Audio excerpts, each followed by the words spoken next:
Welcome, ladies and gentlemen, to another episode of SGI TV. My name's Kenny McBride, and I'm joined here in the commentary position by the head coach of Ronin Grappling, Giles Garcia. Giles, how are you doing? Kenny, thank you very much for asking. I'm very well, and I'm looking forward to the matches we have. Well, we do have two great matches tonight, the semi-finals of our under 90 kilo tournament. And coming up first, we've got Cal Pacino taking on Cormac Anderson. What are you expecting from this one? Well, I've got to say, Cal had a very dominant performance, a lot of back control, just over Scott like a rash. However, Cormac managed to beat a seasoned veteran in Jack Brown, so I'm expecting excitement, thrills, chills and spills, frankly. Well, Giles, we're all hoping for that. Let's get backstage now and hear from both athletes. First, from Cal Pacino. How are you feeling about this? Same as always, like a honey badger. Just get in, tear it up. Ready, hungry, motivated. What's the strategy this time? Get in and just throw some down, look good doing so, just try and have some fun and enjoy myself and show my students how to just to get in and have no fear of losing, because then that's how you're never going to progress, you know.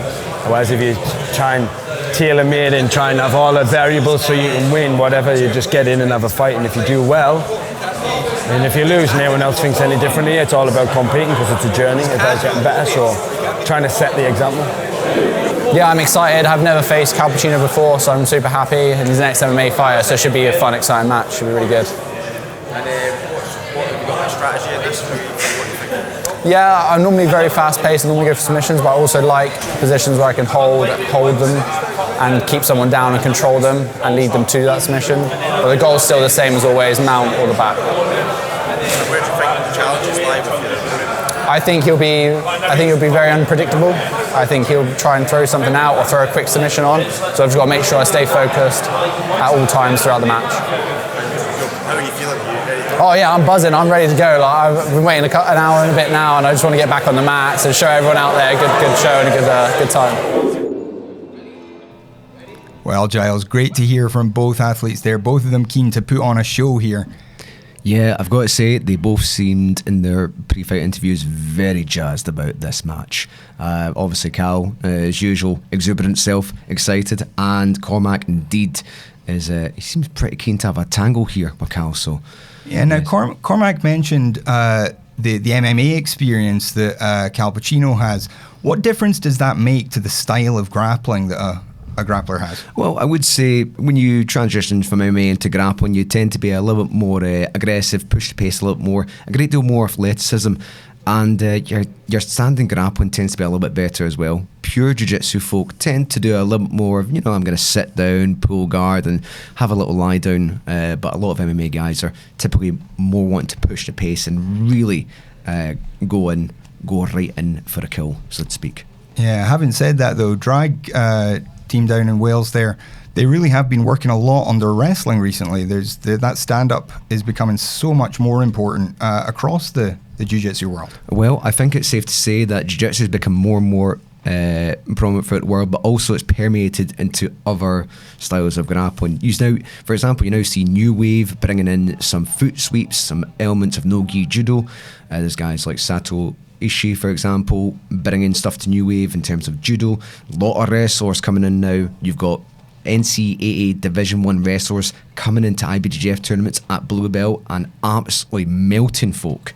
So yes, important part of the game. And that was nice. Getting a little bit excitable here, and Cal Pacino just running back to the centre of the mat. Yeah, no, he's clearly thrilled.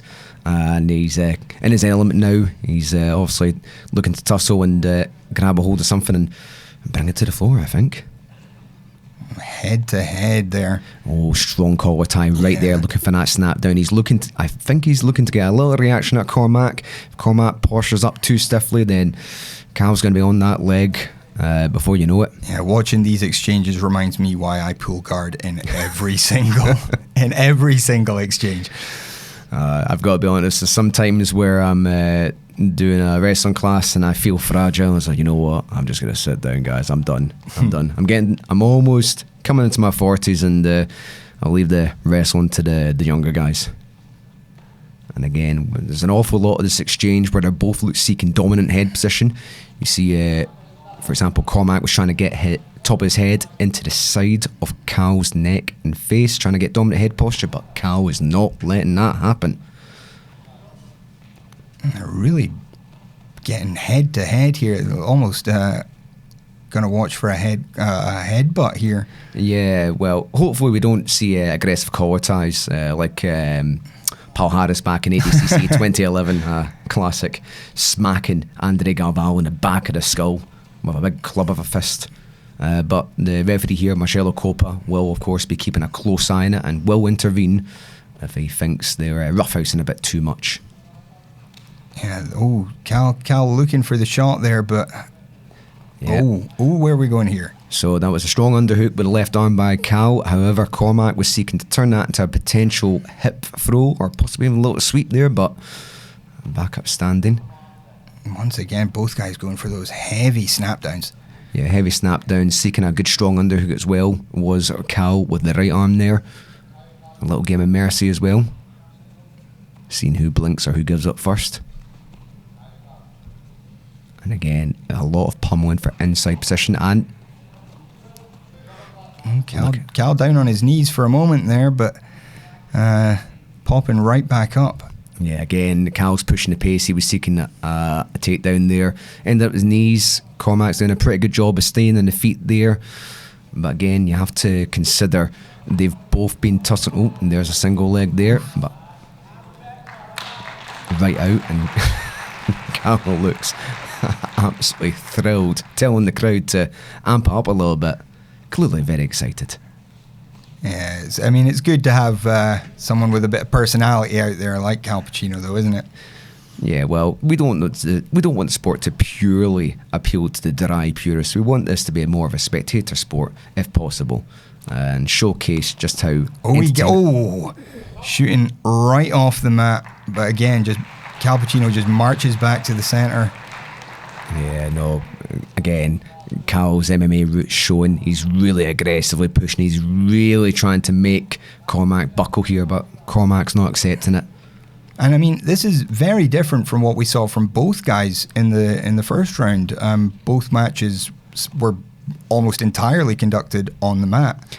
Yeah. This one hasn't been to the mat yet. Yeah, although I would say that both guys seem to have a preference for a little bit of the old standing grappling, whereas, for example, Cormac's opponent Jack is a big fan of the leg lock game and was looking to get that going and was quite happy to start action on the ground.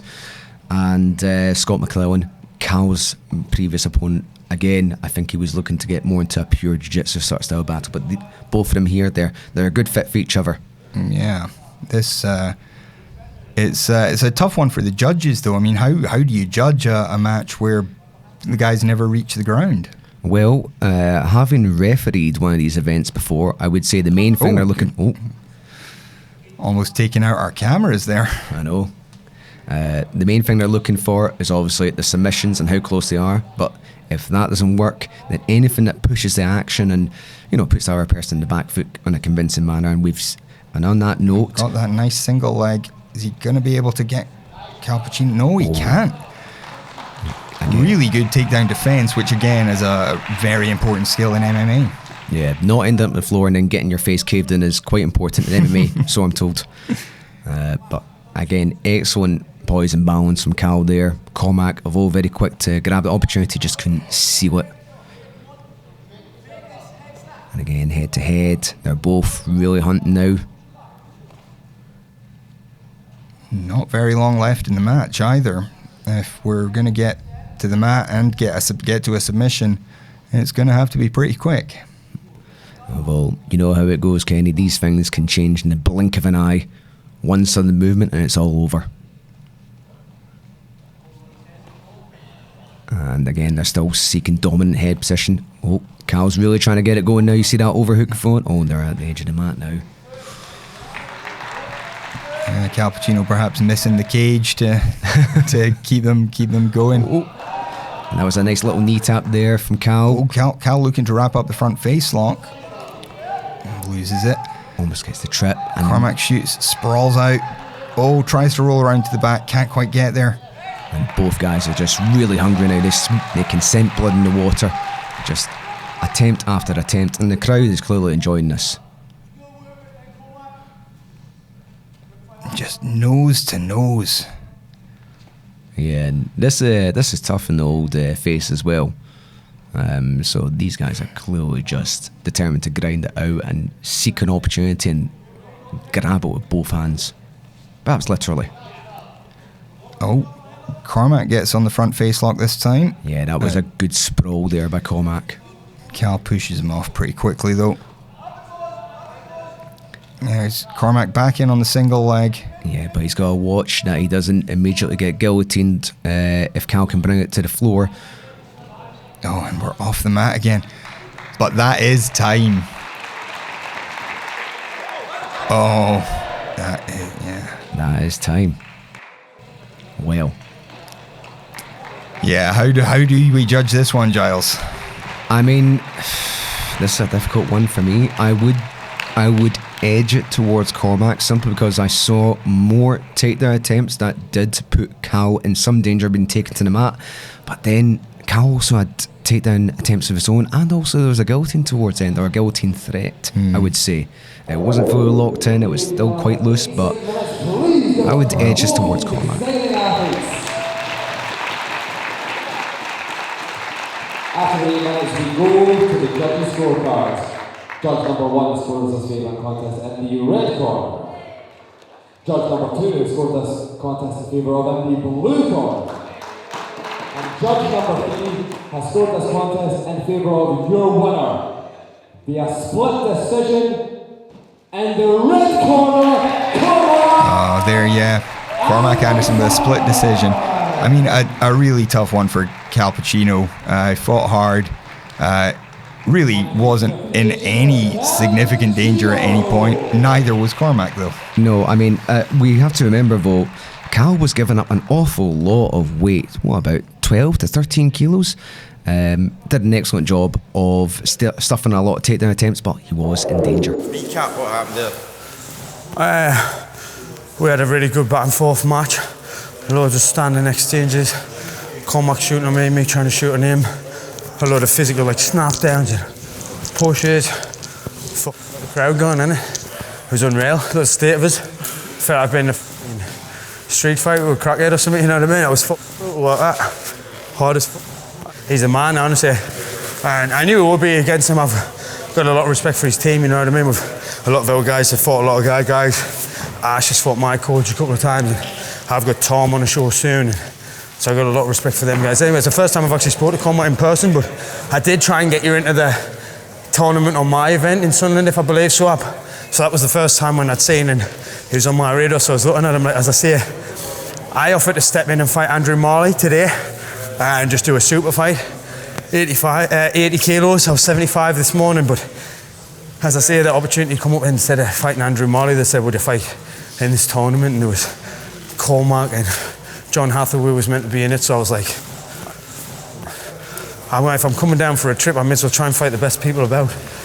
Matter worth me while, and hopefully make a good account of myself. As I say, win or lose, I don't really give a shit. Winning's nice, losing shit, but I don't care. Like, I happily lose to somebody like that any day of the week, because that just shows what I'm all about. I got balls of steel, and fighting the likes of them lads who are so much bigger and better than us anyway. What does that say about me? You know what I mean? Coolness. Or on to the next weekend. Patrick Zabowski, 85 kilos in the gi. Still got 10 kilos on us there. I'm trying as well. Let's find out. Cheers, brother. Whew. Just kind of recap what happened there. How did that go for you? Oh, that was an insanely fun match. Like, really had a ton of fun. Wrestling the whole way through. Massive respect to Cal Pacino.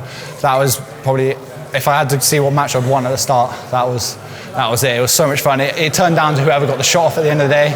And wrestling something we train at Drag like so much. And since a white belt, it's been a fundamental part of our jiu-jitsu. And I really believe that that's now translated into me being a purple belt. Have good wrestling fundamentals. I was able to execute it today and be in control of the match. He did have a few good shots. They went off the mat, but that's the rule set, and that's how it went. If it was a massive mat, maybe he would have got me down, but I feel my sprawl strong, and that's what I was starting on when I went for those shots. So yeah, super happy. I managed to get in on myself on a couple single legs. Didn't manage to get a takedown. Tried to go to the back, but he's a quality opponent. Brown belt, been in the game for a long time, been in a so long time. I'm really happy I got to have a match against him today. Well, Giles, great to hear from both guys there. And as we've said all along, both guys, real fighters, real competitors, and really, really keen to have a real scrap like we saw tonight.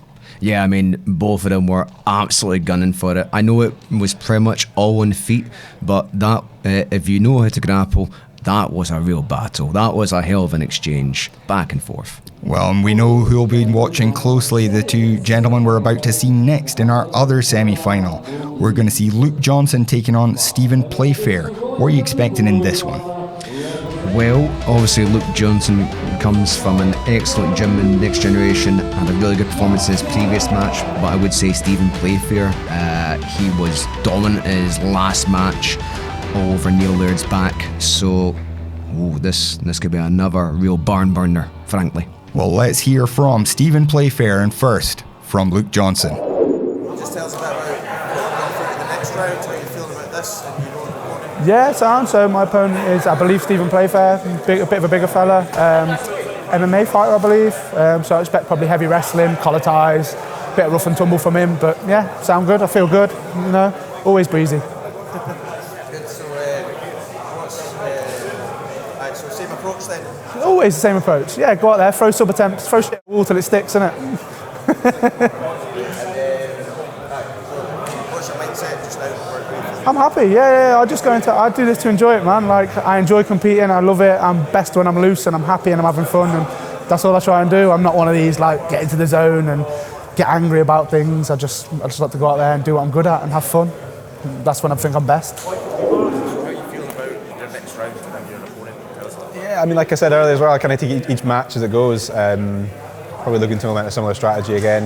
If it's not broken, don't fix it. And ultimately, like, that's, you know, you're going to go forward with your A game, right? Ultimately, so yeah, be looking to kind of again implement my game, and not concerned too much with what the other person's doing. Just focusing on my jiu-jitsu and, you know, doing what I can essentially. Right, and what's the insight into where your head's at?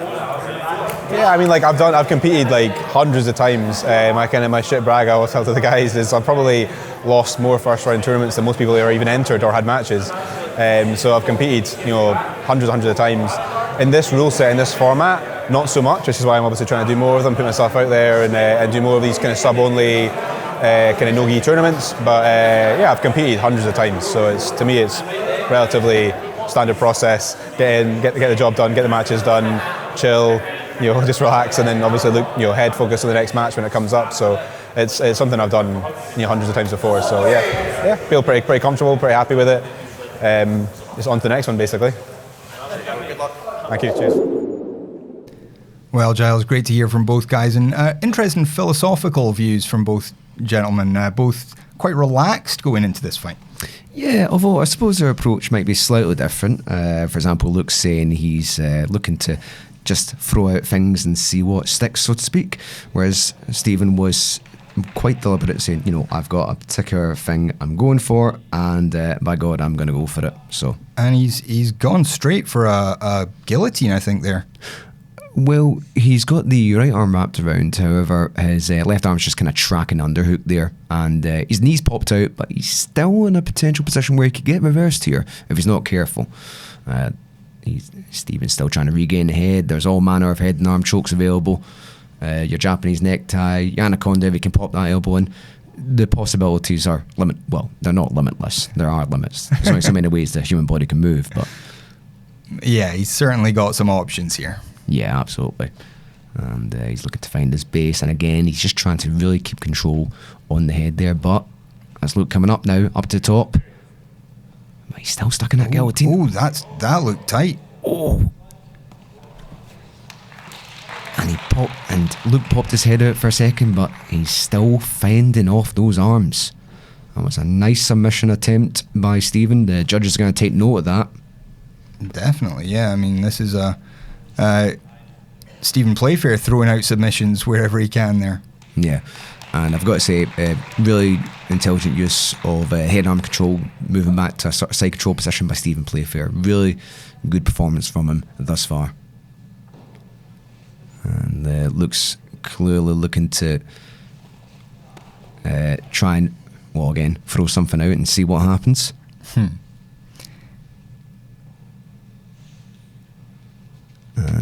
he's just got to be careful with his left elbow there. If he sticks out too far, Stephen will punish him for it and take the arm and make it bend the wrong way. You see, Luke's actually been quite patient here. He's not giving too much away. He's obviously looking to sort of escape, pitch out. Yeah, just Stephen Playfair there, just trying to work that elbow a little bit higher, get that arm a little bit isolated.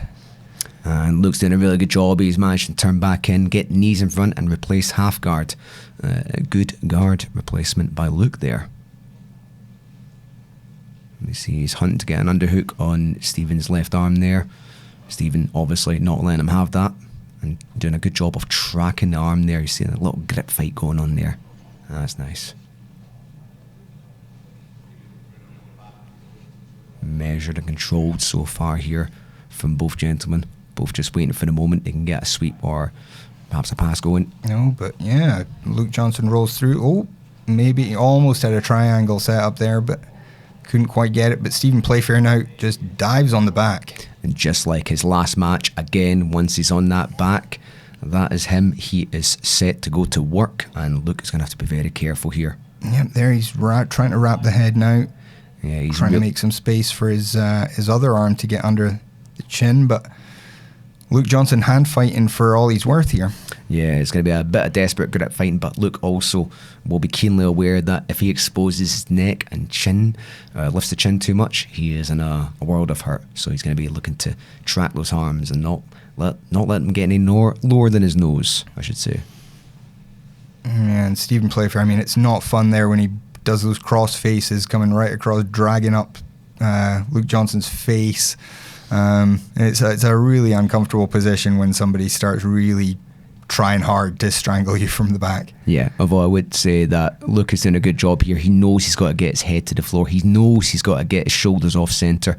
He's caught in the body triangle, but he's still doing a really good job of trying to stay safe and stay in a little pocket and start making little centimetres of space.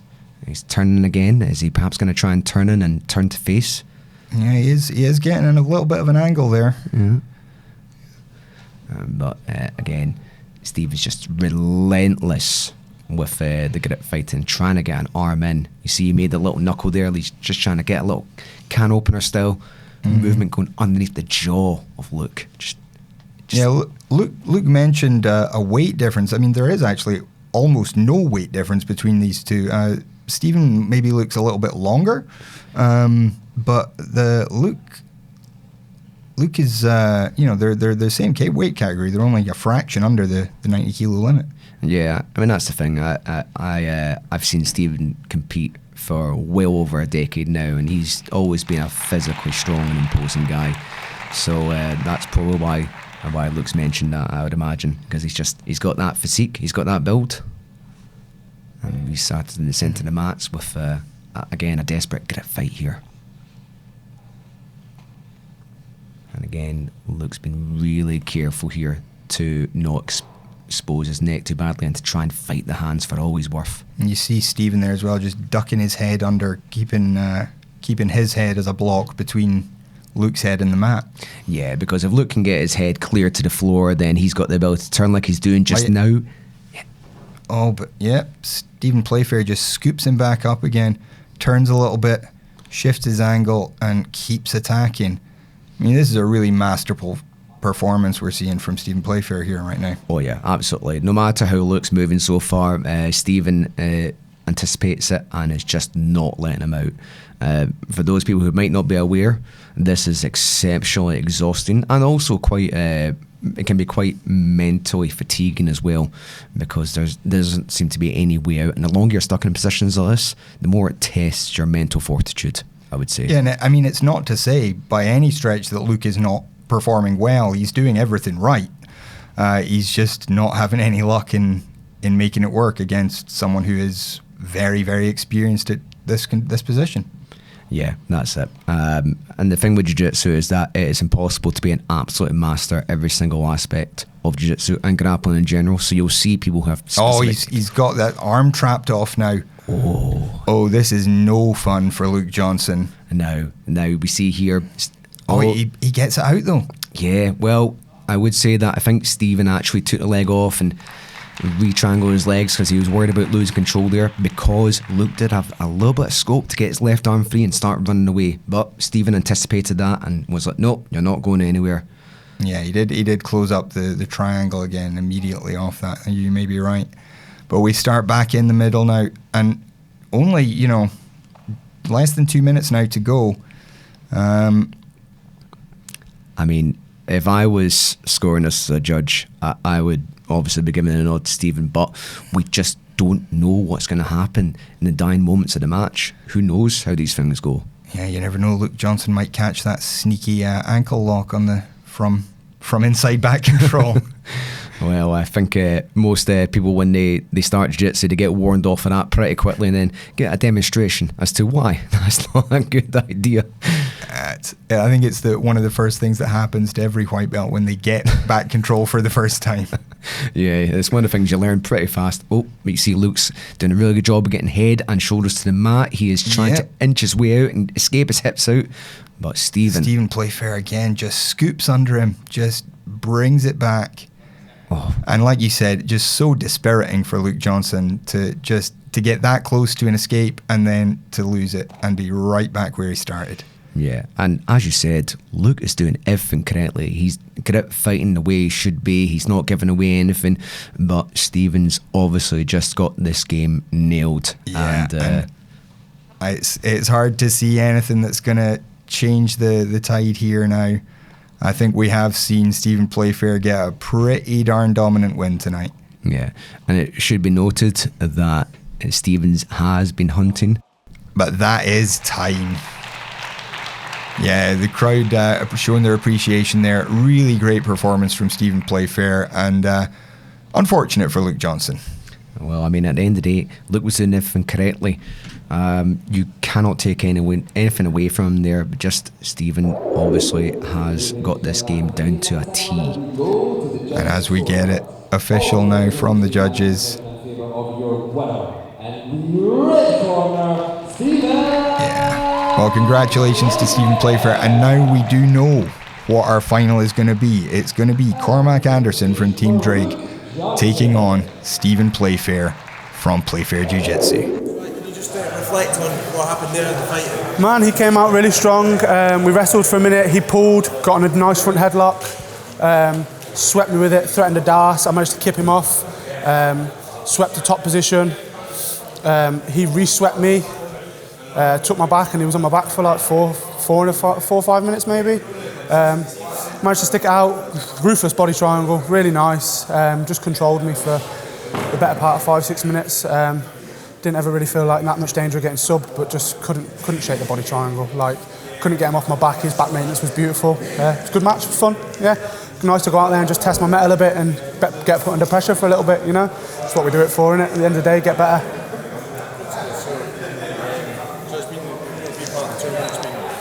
Oh, it's been fantastic. Yeah, love it. Love to be part of it. I'd be part of anyone that they asked me to come to again. I'd love to come back to Scottish Grappling. It's been a belter. Can you just reflect on what's just happened there? Yeah, it was a really tough match. The guy Luke, fantastic, super smart, like really smart with what he was doing. Had a couple of nice entries at the start on a guillotine. He defended really well. A little scramble off the back of it. Like I'd mentioned before, like definitely reviewing the footage and looking at those exchanges and what happened with it.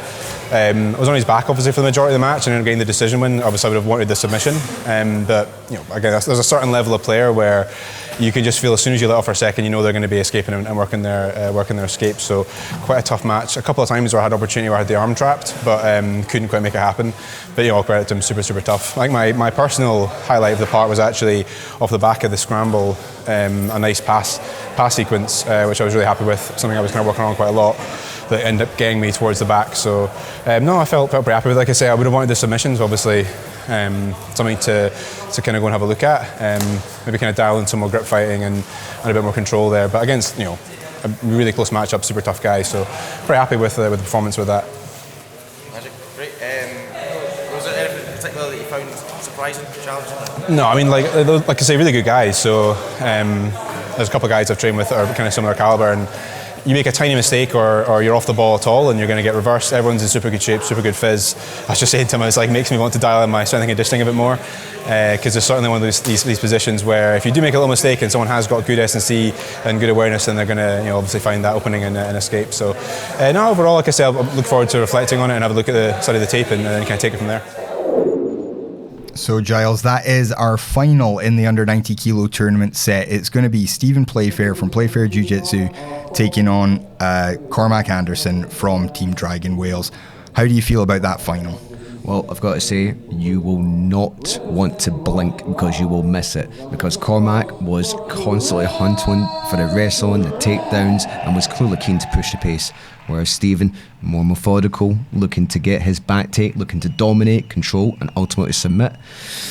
I'm looking forward to it. Well, we are going to see that in 2 weeks, but next week we are bringing you the semi-finals from our under 70 kilo tournament. The smaller guys, we're both looking forward to that one, I think, Giles. Absolutely. Always got to represent the featherweights. So, Giles, thank you again for joining us. Fans, thank you for being here as well. And have a good week. Till next week.